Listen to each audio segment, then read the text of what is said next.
চমৎকার একটি বিশ্লেষণে সবাইকে অত্যন্ত আনন্দের সাথে স্বাগত জানাচ্ছি। আজ আমরা কথা বলবো বাংলাদেশের দ্রুত বর্ধনশীল ডিজিটাল অর্থনীতি নিয়ে, আর সেই সাথে দেখব সেবানিন নামের একটি লোকাল ডিরেক্ট কানেকশন প্ল্যাটফর্ম কিভাবে এই বিশাল সম্ভাবনাময় বাজারের সাথে অত্যন্ত দারুণভাবে খাপ খাইয়ে নিচ্ছে। পুরোটাই হবে খুব বস্তুনিষ্ঠ এবং ডেটা নির্ভর একটি আলোচনা। তো চলুন সরাসরি মূল বিষয়ে প্রবেশ করা যাক। আমাদের আজকের আলোচনার রোডম্যাপটা খুবই সিম্পল। ১. ডিজিটাল দৃশ্যপট, ২. ৫টি বাজার কাঠামো, ৩. ব্যবধান ঘোচানো এবং ৪. অর্থনৈতিক প্রভাব ও ভবিষ্যৎ। সামষ্টিক অর্থনীতির বিশাল সব ডেটা বিশ্লেষণ থেকে শুরু করে একেবারে স্পেসিফিক প্ল্যাটফর্ম মেকানিক্স পর্যন্ত সবকিছুই কভার করব আমরা। ১. ডিজিটাল দৃশ্যপট এবং ২০২৬ সালের পরিসর ও ব্যাপ্তি বোঝা। তো ২০২৬ সাল নাগাদ এই ডিজিটাল ইকোসিস্টেমের আকার ঠিক কতটা বড় হতে যাচ্ছে, চলুন প্রথমে সেটা একটু যাচাই করে দেখা যাক। 17.78 কোটি। সংখ্যাটা কিন্তু বিশাল, তাই না? প্রাক্কলন বলছে ২০২৬ সাল নাগাদ এটি হতে যাচ্ছে দেশের মোট জনসংখ্যা, আর ইন্টারনেট ব্যবহারকারীর সংখ্যা গিয়ে দাঁড়াবে প্রায় ১২.৯৬ কোটিতে। তবে সবচেয়ে এক্সাইটিং ব্যাপারটা কি জানেন? এই বিশাল জনসংখ্যার মিডিয়ান বা মধ্যমা বয়স হবে মাত্র ২৬.৩ বছর, অর্থাৎ পুরোটাই তারুণ্য নির্ভর একটি ভাইব্র্যান্ট শ্রমশক্তি। আর এরাই কিন্তু যে কোনো ডিজিটাল অর্থনীতির আসল চালিকা শক্তি। এখন সবচেয়ে চমকপ্রদ তথ্যটি হল এই শহরে আর গ্রামীণ ইন্টারনেট ব্যবহারের তুলনামূলক চিত্রটি। লক্ষ্য করলে দেখা যাবে শহরে ইন্টারনেট ব্যবহারের হার যেখানে ৭৫.৭%, গ্রামে তা এখনও আটকে আছে ৪৩.৬%। এই যে ৩২.১%-এর একটি বিশাল গ্যাপ, এটি যেমন একটি বড়সড় চ্যালেঞ্জ, ঠিক তেমনি গ্রামীণ ডিজিটাল অন্তর্ভুক্তির ক্ষেত্রে এটি অবিশ্বাস্য রকমের একটি বড় সুযোগও বটে। এবার প্রযুক্তিগত দিকটা একটু দেখা যাক। দেশে স্মার্টফোন পেনিট্রেশন বা স্মার্টফোন ব্যবহারের হার ইতিমধ্যে ৭৩% ছুঁয়েছে, আর মোবাইল অপারেটিং সিস্টেমের বাজারে ৯৩.০৫% শেয়ার নিয়ে একেবারে একচেটিয়া আধিপত্য ধরে রেখেছে অ্যান্ড্রয়েড। এর মানেটা একদম পরিষ্কার, বিশাল এই সাধারণ মানুষের কাছে পৌঁছতে হলে যে কোনো প্ল্যাটফর্মের জন্যই একটি অ্যান্ড্রয়েড অপটিমাইজড বা মোবাইল বান্ধব অ্যাপ্রোচ থাকাটা একেবারে মাস্ট। ২. ৫টি বাজার কাঠামো এবং ইকোসিস্টেমের মূল কুশীলব। এই লোকাল ডিজিটাল ইকোসিস্টেমের ভিত্তি আসলে কারা? চলুন এমন ৫টি ভিন্ন ভিন্ন ইউজার প্রোফাইলের সাথে পরিচিত হওয়া যাক। ১৩.৫%। গ্র্যাজুয়েট বেকারত্বের এই হারটা কিন্তু বেশ চিন্তার বিষয়। এই সেগমেন্টটিকে আমরা বলছি হেল্প সিকার বা সেবাগ্রহীতা।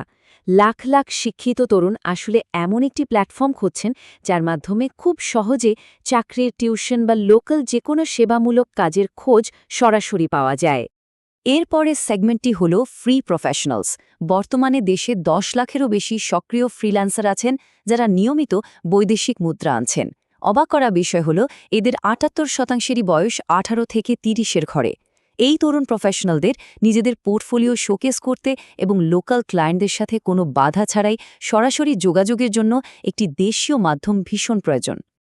তৃতীয় সেগমেন্টের সাইজটা রীতিমতো চমকে দেওয়ার মতো, প্রায় ১.১৮ কোটি। এরা হলো সার্ভিস শপ বা আমাদের চারপাশে সেই অসংখ্য ক্ষুদ্র ও মাঝারি উদ্যোগ। এত বিশাল সংখ্যক প্রতিষ্ঠান থাকা সত্ত্বেও এদের বড় একটি অংশেরই নিজস্ব কোনো ডিজিটাল আইডেন্টিটি বা লোকেশন ভিত্তিক সার্চ প্রেজেন্স নেই, যার ফলে বিজনেসের প্রসারে এরা অনেকটাই পিছিয়ে পড়ছে। ম্যাক্রো সেগমেন্টের দিকে তাকালে আমরা দেখব বড় বড় প্লেয়ারদের। এখানে আছে ৩,৪৮৫টির বেশি তৈরি পোশাক কারখানা, ১,৯০,০০০ রেজিস্টার্ড কোম্পানি এবং ৭০,০০০-এর বেশি স্বেচ্ছাসেবী সংস্থা। কিন্তু আশ্চর্যের বিষয় হল এই বিশাল কারখানা আর প্রতিষ্ঠানগুলো সাধারণ মানুষের চোখের অনেকটাই আড়ালে রয়ে গেছে। ব্যবসার প্রসার ঘটাতে এদের সাথে সরাসরি সংযোগ স্থাপন করাটা অত্যন্ত জরুরি। ৩. ব্যবধান ঘোচানো এবং সেবানিন কিভাবে বাজারকে ঐক্যবদ্ধ করে। সুতরাং সবচেয়ে গুরুত্বপূর্ণ বিষয়টি হল এই যে এতগুলো খণ্ডিত এবং বিচ্ছিন্ন সেগমেন্ট, এদেরকে একটি সংযুক্ত ডিজিটাল অর্থনীতিতে আনা যায় কিভাবে। আর ঠিক এখানেই একটি ডিরেক্ট কানেকশন প্ল্যাটফর্ম দারুণ ভূমিকা পালন করে। ডিরেক্ট কানেকশন বা সরাসরি সংযোগ ব্যাপারটা আসলে কি?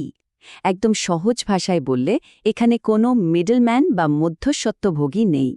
কোনো কমিশন ফি ছাড়াই সেবা গ্রহীতা এবং সেবাদাতা সরাসরি একে অপরকে ফোন করতে পারেন। মাঝখান থেকে এই থার্ড পার্টিকে পুরোপুরি সরিয়ে দেবার ফলে সবারই কিন্তু প্রচুর মূল্যবান সময় এবং টাকা বেঁচে যাচ্ছে। উদীয়মান বাজারে এই মডেলটি এত চমৎকারভাবে কাজ করে তার কারণ হল এর মূল ভিত্তিগুলো।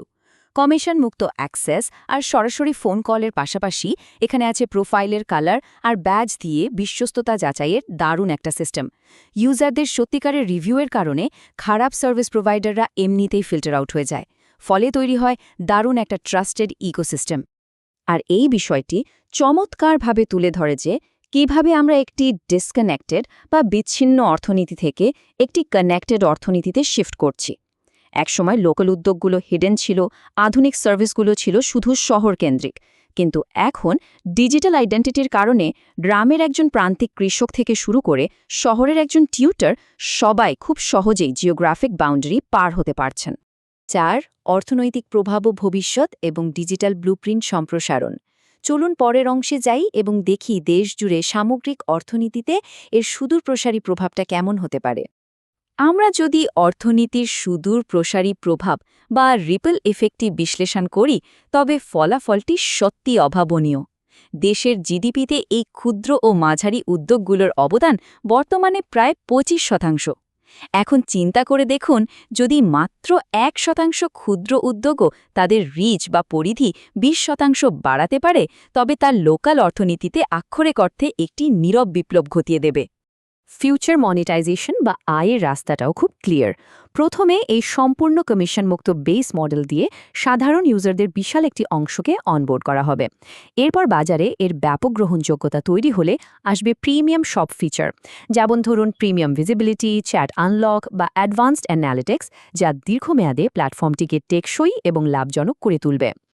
আজকের এই বিশ্লেষণটি শেষ করার আগে একটি অত্যন্ত প্রাসঙ্গিক প্রশ্ন সবার জন্য রেখে যেতে চাই। কিভাবে একটি লোকাল কমিশন-মুক্ত ডিজিটাল মার্কেটপ্লেস উদীয়মান অর্থনীতিকে একেবারে স্থায়ীভাবে ট্রান্সফর্ম বা রূপান্তরিত করতে পারে?